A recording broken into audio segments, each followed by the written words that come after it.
Assalamualaikum warahmatullahi wabarakatuh. Salam jumpa kembali bersama Jurnal Edukasia. Bagaimana kabar-kabar rekan-rekan semuanya? Mudah-mudahan semuanya baik-baik saja dan selalu mendapatkan limpahan nikmat yang tak terkira. Baik, untuk kesempatan ini akan kita bahas mengenai cara mudah mempelajari model dan teori pembelajaran. Baik, untuk menyingkat waktu, kita mulai saja dari soal nomor 1. Pak Zainal melaksanakan pembelajaran dengan menggunakan masalah sebagai langkah awal dalam mengumpulkan dan mengintegrasikan pengetahuan baru berdasarkan pengalamannya. Dimulai dengan memunculkan pertanyaan penuntun dan membimbing peserta didik berkolaboratif yang mengintegrasikan berbagai subjek atau materi dalam kurikulum. Pembelajaran yang dilaksanakan oleh Pak Zainal tersebut merupakan model pembelajaran A. Project based learning, B. Discovery learning, C. Problem based learning, D. Inquiry learning. Ya, baik, kita coba bahas satu persatu. Kira-kira untuk nomor 1 ini model pembelajaran apa ya? Kata kuncinya adalah pembelajaran dengan menggunakan masalah. Nah, ini kata kunci yang pertama. Kemudian mengumpulkan dan mengintegrasikan pengetahuan baru berdasarkan pengalamannya. Ini kemudian selanjutnya membimbing peserta didik berkolaboratif, mengintegrasikan berbagai subjek materi. Nah, jadi di sini kata kuncinya adalah menggunakan masalah. Saya kira masalah itu kalau dalam bahasa Inggris disebut dengan problem ya. Berarti sudah ketemu ya, jawabannya sudah terlihat ya. Coba kita bahas apa itu problem based learning ya. Problem based learning yaitu pembelajaran yang menggunakan masalah otentik sehari-hari yang bersifat terbuka untuk diselesaikan oleh siswa untuk mengembangkan keterampilan sosial belajar mandiri. Nah, di sini kan ada kata kuncinya tadi menggunakan masalah. Pembelajaran yang menggunakan masalah. Berarti cara mudah untuk menentukannya ya kita fokus ke masalah itu. Nah, masalah itu kan bahasa Inggrisnya problem. Berarti problem based learning, pembelajaran berbasis masalah. Nah, berarti jawabannya adalah C ya, problem based learning ya. Baik, kita langsung dan lanjut soal nomor 2 ya. Pembelajaran ini bertujuan membentuk perkembangan intelektual yang baik, mental, emosi maupun pribadinya, sehingga siswa dapat menemukan sendiri dengan langkah-langkah pembelajaran sebagai berikut.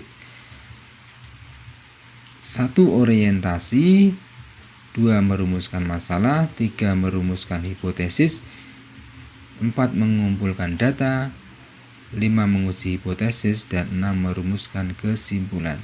Berdasarkan langkah-langkah pembelajaran tersebut adalah model pembelajaran A.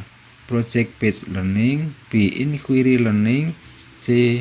Discovery learning, D. Problem based learning, atau E. Demonstrasi. Nah, pada video sebelumnya sudah pernah kita bahas terkait model pembelajaran ini ya, yang kita fokuskan pada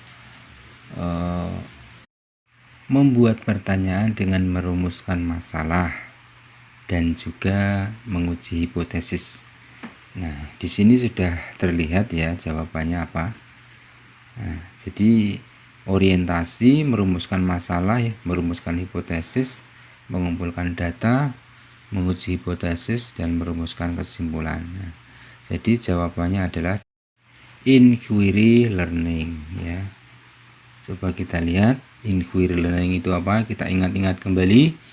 Inquiry learning adalah pembelajaran yang dilakukan dengan observasi atau eksperimen untuk memecahkan masalah terhadap pertanyaan atau rumusan masalah sehingga siswa berpikir kritis. Nah, di sini ada yang kedua ini merumuskan masalah, merumuskan hipotesis, mengumpulkan data, menguji hipotesisnya. Keempat ini adalah kata kunci dari model pembelajaran inquiry learning ya. Jadi ketika ada merumuskan pertanyaan atau rumusan masalah, merumuskan hipotesis, mengumpulkan data, dan menguji hipotesis, itu termasuk model pembelajaran inquiry learning ya. Jadi keempat ini adalah kata kunci untuk menjawab model pembelajaran inquiry learning ya. Jadi beda dengan model-model yang lain. Kalau model yang inquiry learning itu ada rumusan hipotesis dan menguji hipotesisnya dibanding dengan model-model yang lain. Baik, kita lanjut ke nomor 3. Ibu Hani akan membelajarkan metode listrik statis.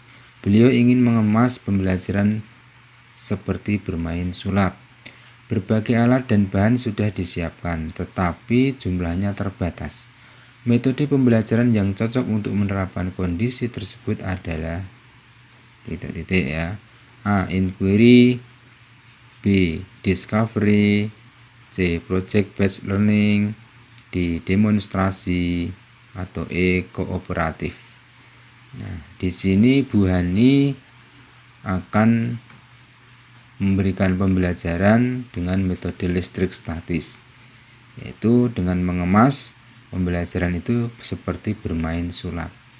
Nah, kalau seperti ini itu yang cocok adalah apa? Inquiry, discovery, project based learning, demonstrasi, atau kooperatif.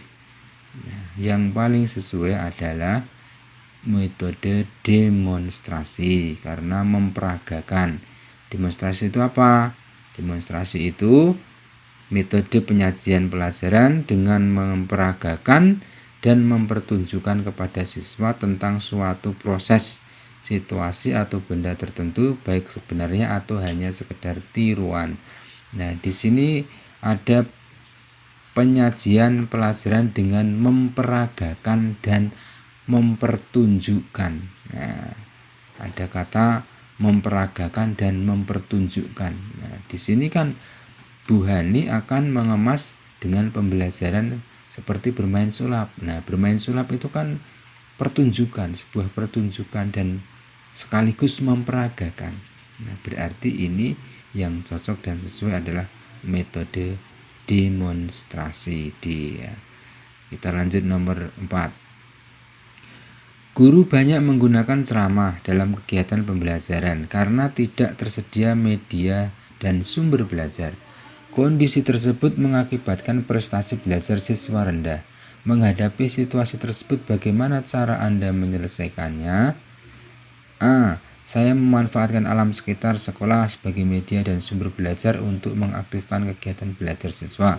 B. Siswa menugaskan siswa membuat media dan sumber belajar yang menunjang topik pembelajaran sehingga mereka lebih aktif di kelas. C. Saya bekerja sama dengan orang tua atau wali murid untuk memberikan sumbangan dalam pengadaan media dan sumber belajar. D. Saya meminta siswa untuk belajar di kelas dengan tenang dan memperhatikan penjelasan guru dengan baik agar berprestasi. E. Saya mengemukakan persoalan tersebut kepada beberapa guru dan tetap mengajar seperti biasa. Nah, di sini guru itu banyak menggunakan ceramah dalam kegiatan pembelajarannya karena tidak tersedianya media dan sumber belajar. Jadi ini yang menjadi kendala adalah media dan sumber belajar. Maka mau tidak mau guru ini menggunakan ceramah sebagai metode pembelajarannya. Maka akibatnya apa? Belajar siswa itu menjadi rendah. Nah, menghadapi situasi yang demikian itu, kira-kira bagaimana cara Menyelesaikannya, ya, cara menyelesaikannya ya ini dengan saya memanfaatkan alam sekitar sekolah sebagai media dan sumber belajar untuk mengaktifkan kegiatan belajar siswa. Jadi tidak ada media dan sumber belajar pun media alam sekitar kita bisa menjadi solusi untuk mengatasi masalah media dan sumber belajar, karena alam sekitar kita itu banyak sekali media untuk sebagai sumber belajar. Kita lanjutkan nomor 5. Berikut ini merupakan langkah-langkah pembelajaran dengan model pembelajaran project based learning. Nah, ini dengan project based learning. 1. Menentukan atau penentuan pertanyaan mendasar. 2. Mendesain perencanaan project. 3. Menyusun jadwal atau create a schedule.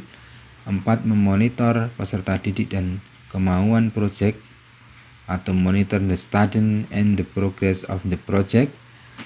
Kemudian 5. Menguji hasil atau assess the outcome. Yang keenam, mengevaluasi pengalaman atau evaluate the experience. Nah, urutan yang benar itu seperti apa untuk model pembelajaran project based learning? Nah, kira-kira urutannya apa? Ini A, B, C, D, atau E. Ini urut-urutannya. Ya, saya kira untuk project based learning ini yang sesuai dengan model pembelajaran ini yaitu nomor 1 sampai nomor 6 ini sudah berurutan ya. Jadi nomor 1, 2, 3, 4, 5, 6 itu sudah berurutan, sudah benar urutannya, yaitu langkah-langkah model pembelajaran based atau project based learning. Itu yang pertama itu penentuan pertanyaan mendasar, kemudian mendesain perencanaan projectnya, yang ketiga menyusun jadwal, 4 memonitor peserta didik dan kemajuan project, 5 menguji hasil, yang keenam adalah mengevaluasi pengalaman. Nah, ini sudah sesuai dan sudah berurutan ya, maka jawabannya adalah yang A ya. 1, 2, 3, 4, 5, dan 6. A jawabannya. Kita lanjutkan nomor 6. Dalam mengawali pelajarannya, Pak Mamas Nindar menyampaikan suatu permasalahan guna menggugah dan menimbulkan kepenasaran para siswanya. Langkah tersebut bertujuan untuk mendorong para siswa agar mau mengembangkan kreativitasnya. Langkah-langkah yang dilakukan Pak Mamas Nindar itu merupakan bagian dari model pembelajaran A.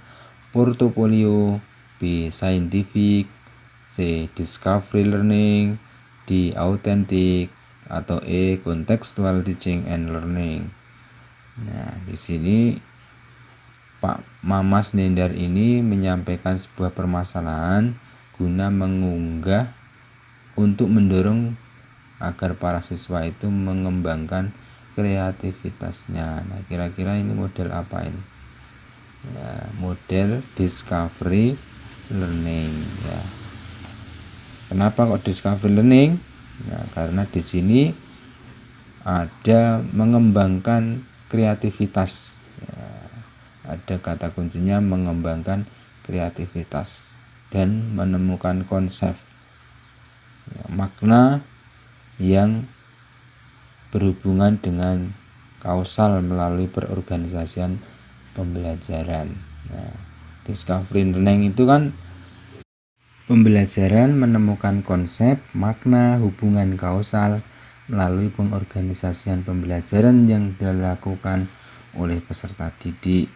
Ya, ciri-cirinya apa? Ciri-cirinya eksplorasi pemecahan masalah, berpusat pada peserta didik, menggabungkan pengetahuan baru dengan pengetahuan yang sudah ada. Nah, di pemecahan masalah, ini menyampaikan suatu permasalahan ya, kemudian siswa itu didorong supaya mengembangkan kreativitasnya, itu untuk memecahkan masalah itu yang menghubungkan pengetahuan baru dengan pengetahuan yang sudah ada. Jadi discovery learning. Kita lanjut nomor 7. Pak Reno sedang melaksanakan proses pembelajaran di mana siswa disuruh mengolah buah segar untuk dijadikan minuman. Itu model pembelajaran yang tepat adalah itu melaksanakan proses pembelajaran di mana itu siswa diminta untuk mengolah buah segar untuk dijadikan minuman. Nah, kira-kira apa ini model pembelajarannya yang dilakukan Pak Reno ini? A. Problem based learning, B. Project based learning, contextual teaching and learning, D. Inquiry learning, atau E. cooperative learning. Kira-kira apa ini ya? Mengolah buah segar untuk dijadikan minuman. Kalau problem saya kira bukan, project bukan, inquiry bukan, kooperatif bukan ya. Berarti yang sesuai adalah contextual teaching and learning. Coba kita lihat apa itu contextual teaching and learning, yaitu pembelajaran dengan mengaitkan materi yang diajarkan dengan situasi dunia nyata siswa, sehingga mendorong siswa membuat hubungan pengetahuan yang dimiliki dengan penerapan dalam kehidupan sehari-hari. Nah, ini kan kalau mengolah buah segar untuk menjadi minuman itu kan berarti mengaitkan materi yang diajarkan itu dengan situasi dunia nyata. Jadi siswa membuat pengetahuan ya, dan menerapkan dalam kehidupan sehari-hari. Baik, kita lanjut pada nomor 8. Ini terkait tentang teori belajar. Nomor 8, teori ini memandang belajar sebagai hasil dari pembentukan hubungan antara rangsangan dari luar atau stimulus dan balasan dari siswa atau respons yang dapat diamati. Semakin sering hubungan antara rangsangan dan balasan terjadi, maka akan semakin kuatlah hubungan keduanya atau law of exercise. Teori belajar yang dimaksud adalah A. Behaviorisme, B. Humanistik, C. Cybernetik, D. Konstruktivisme. Nah, kira-kira ini teori belajarnya siapa?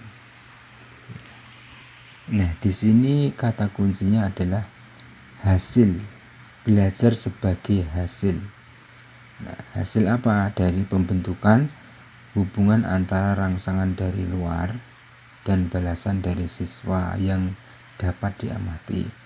Nah, ini artinya teori ini berdasarkan tingkah laku siswa dengan mengandalkan hasil bukan proses, tapi hasilnya bukan prosesnya. Nah, itu artinya apabila diberi stimulus ya, berupa reward atau hukuman ya, maka perilaku itu berubah. Nah, yang difokuskan itu kan adalah hasilnya ya, bukan prosesnya tapi hasilnya. Berarti teorinya siapa ini? Teorinya behaviorisme ya. Teori behaviorisme. Coba kita lihat ya. Teori belajar behaviorisme itu berdasarkan tingkah laku siswa dengan mengandalkan hasil bukan proses. Nah, ini hampir sama dengan tabula rasa. Apabila diberi stimulus berupa reward atau hukuman, maka perilaku itu akan berubah ya. Jadi ini termasuk teori belajar behaviorisme. Kata kuncinya tadi adalah hasil ya. Belajar sebagai hasil ya, yang dilihat itu hasilnya ya, bukan prosesnya. Nah, dengan reward atau punishment ya, itu maka perilaku itu diharapkan bisa berubah. Baik, kita lanjut nomor 9. Di dalam proses pembelajaran, para siswa dihadapkan dengan situasi di mana ia bebas untuk mengumpulkan data, membuat dugaan, mencoba-coba atau trial and error, mencari dan menemukan keteraturan atau pola, menggeneralisasi atau menyusun rumus beserta bentuk umum, membuktikan benar tidaknya dugaannya itu. Hal ini merupakan penerapan teori belajar A. Cybernetik, B. Humanistik, C. Behaviorisme, D. Konstruktivisme. Nah, kata kuncinya di sini adalah siswa itu bebas untuk mengumpulkan data, membuat dugaan, mencoba-coba, mencari dan menemukan keteraturan pola. Nah, di sini berarti siswa itu tidak memiliki modal awal atau masih kosong. Guru mengajak anak-anak itu untuk lebih kreatif. Ya, dengan apa? Dengan mengkonstruk sendiri dan membuktikan sendiri. Ya, membuktikan benar tidaknya dugaan itu. Nah, maka ini termasuk penerapan teori belajar A. Cybernetik, B. Humanistik, C. Behaviorisme, D. Konstruktivisme. Jadi yang sesuai adalah yang D. Konstruktivisme. Apa itu konstruktivisme? Konstruktivisme itu siswa tidak memiliki modal atau masih kosong. Guru mengajak anak-anak untuk lebih kreatif dengan mengkonstruk sendiri dan membuktikan sendiri. Dan di sini ya membuktikan benar tidaknya dugaannya itu ya. Jadi siswa diberikan atau diajak untuk lebih kreatif ya. Dengan apa ya? Dengan ini tadi, trial and error, mengumpulkan data, membuat dugaan. Nah, ini adalah cara untuk proses untuk membuktikan benar tidaknya dugaan itu. Nah, maka ini adalah teori konstruktivisme. Lanjut nomor 10. Menurut teori ini, peranan guru dalam pembelajaran adalah sebagai fasilitator, motivator, dan memberikan kesadaran mengenai makna kehidupan pada siswa. Teori belajar ini berusaha memahami perilaku belajar dari sudut pandang pelakunya, bukan dari sudut pandang pengamatnya. Teori belajar ini adalah A. Humanistik, B. Konstruktivisme, C. Kognitivisme, D. Nativisme. Nah, di sini kata kuncinya adalah guru sebagai fasilitator, motivator, dan memberikan kesadaran mengenai makna kehidupan pada siswa. Intinya adalah guru ini sebagai motivator yang memberikan kesadaran kepada kehidupan para siswa, sehingga apa tujuannya? Untuk memanusiakan manusia. Sekali lagi, kata kuncinya adalah guru sebagai fasilitator, motivator, untuk memberikan kesadaran mengenai makna kehidupan pada siswa. Berarti jawabannya adalah humanistik ya. Coba kita lihat humanistik itu apa. Humanistik itu memanusiakan manusia atau peserta didiknya. Jadi guru itu hanya sebagai fasilitator, dan guru itu memberikan motivasi sebelum atau sesudah pembelajaran sesuai dengan topik atau tema. Lanjut nomor 11. Pada masa kini, siswa dituntut untuk dapat belajar setiap saat dan bisa terjadi dimanapun. Hal ini terjadi karena kemajuan teknologi yang memungkinkan belajar jarak jauh dalam jaringan atau online. Pernyataan di atas sejalan dengan teori belajar ... Nah, jadi kata kuncinya itu adalah kemajuan teknologi. Ya, dengan kemajuan teknologi itu, maka belajar menggunakan jarak jauh dalam jaringan online seperti sekarang ini ya. Jadi menggunakan daring atau menggunakan teknologi. Berarti kaitannya tentang teori belajar apa kalau penggunaan teknologi. ya, teknologi terutama internet, jaringan online itu, yaitu A. Cybernetik, B. Konstruktivisme, C. Behaviorisme, D. Nativisme. Nah, yang sesuai adalah cybernetik. Ya, coba kita lihat cybernetik itu apa? Yaitu belajar adalah pengolahan informasi. Dalam teori cybernetik, yang lebih penting adalah sistem informasi yang diproses, karena informasi ini yang akan menentukan proses. Nah, jadi informasi ini memiliki peranan penting, ya, yang ditunjang dengan jaringan online ini sebagai sarana untuk belajar siswa itu dimanapun berada, seperti sekarang ini. Jadi jawabannya adalah A. Cybernetik. Nomor 12. Pendapat yang menyatakan bahwa pengetahuan atau pengalaman yang baru dapat terkait dengan pengetahuan lama yang sudah ada di dalam struktur kognitif seseorang adalah teori belajar titik-titik. A. Behaviorisme, B. Konstruktivisme, C. Kognitivisme, D. Cybernetik. Nah, di sini kata kuncinya adalah struktur kognitif seseorang. Nah, pengetahuan atau pengalaman yang baru dikaitkan dengan pengetahuan lama. Nah, di dalam struktur kognitif. Nah, ada kata kognitif, berarti sudah terjawab ya, ada kata kognitif ini. Berarti jawabannya adalah C. Kognitivisme. Ya, coba kita lihat apa itu kognitivisme. Kognitivisme itu siswa memiliki modal awal, yaitu pengetahuan awal. Ya. Siswa tidak kosong. Guru mengaitkan mata pelajaran dengan pengetahuan awal atau lama. Nah, di sini berarti siswa itu sudah memiliki pengetahuan awal. Ya. Guru hanya mengaitkan mata pelajaran dengan pengetahuan awal tadi dengan pengetahuan yang lama, itu dikaitkan ya, secara kognitif. Jadi jawabannya adalah yang C. Kognitivisme.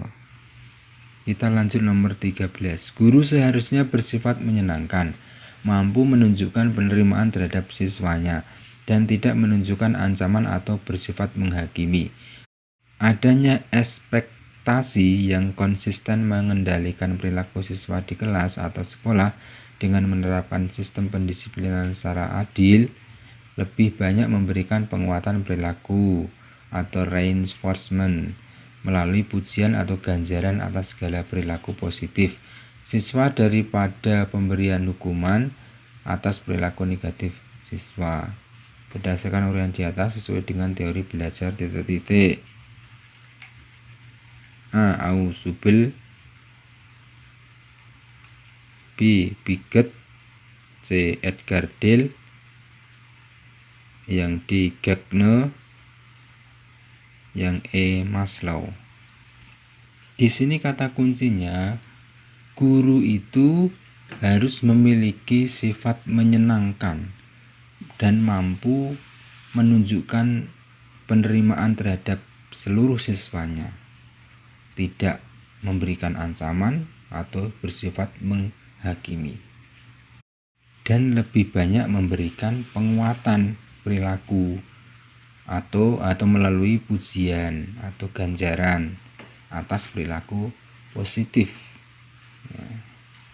Berarti di sini guru itu harus memiliki atau memberikan kebutuhan rasa aman dan tentram kepada siswanya. Sehingga apa? Sehingga siswa itu, nah maka kira-kira apa jawabannya ini berdasarkan teori belajar siapa? A. Ausubel, B. Piaget, C. Edgar Dale, D. Gagner, atau E. Maslow. Coba kita lihat teori dari beberapa pakar ini. Kalau menurut Gagner, itu belajar bukan merupakan proses tunggal, melainkan proses luas yang dibentuk oleh pertumbuhan dan perkembangan tingkah laku, di mana tingkah laku itu merupakan proses kumulatif dari belajar. Artinya banyak keterampilan yang dipelajari memberikan sumbangan bagi belajar keterampilan yang lebih rumit. Nah, di sini kalau Gagno itu kata kuncinya adalah keterampilan ya. Keterampilan yang dipelajari itu memberikan sumbangan bagi belajar siswa ya. Kemudian Ausubel itu kira-kira apa? Di sini Ausubel mengatakan teori belajar itu dapat mengakibatkan seseorang bisa belajar bermakna atau belajar bermakna, sehingga dengan belajar bermakna informasi atau pengetahuan yang diperoleh mempunyai daya tahan yang lebih lama. Jadi belajar bermakna ini memberikan pengaruh yang mendalam bagi peserta didik, yang mana pengetahuan yang diperoleh itu karena bermakna ini menjadi tahan lama, mudah diingat begitu. Nah, kemudian Jean Piaget itu mengemukakan bahwa proses belajar akan terjadi apabila ada aktivitas individu berinteraksi dengan lingkungan sosial dan lingkungan fisiknya. Nah, di sini interaksi antara lingkungan sosial dan lingkungan fisiknya. Kemudian Edgar Dale itu representasi visual tentang bagaimana manusia mendapatkan pemahaman dari jenis pengalaman yang berbeda. Metode belajar di mana siswa terlibat langsung dan menggunakan banyak indera tubuhnya, memberikan mereka pengalaman yang nyata. Jadi kalau menurut Edgar Dale ini penggunaan banyak indera tubuhnya ini akan memberikan pengalaman yang nyata. Jadi siswa itu terlibat langsung, yaitu dengan menggunakan banyak indera tubuhnya ya, berupa penglihatan, pendengaran, atau respon-respon yang lain. Kemudian Maslow itu berpendapat bahwa manusia dapat memahami dan menerima dirinya sebisa mungkin.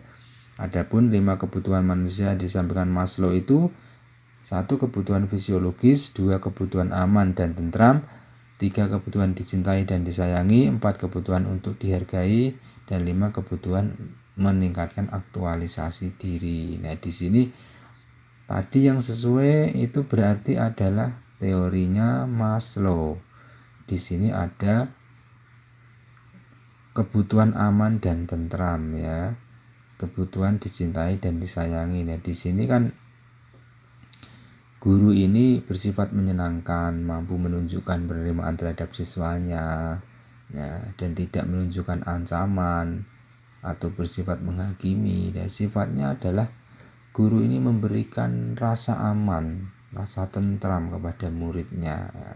Berarti kalau ketika seorang guru memberikan kebutuhan aman dan tentram bagi muridnya, ini merupakan teori yang diutarakan oleh Maslow, yang mana tadi ada 5 kebutuhan manusia yang disampaikan itu ya.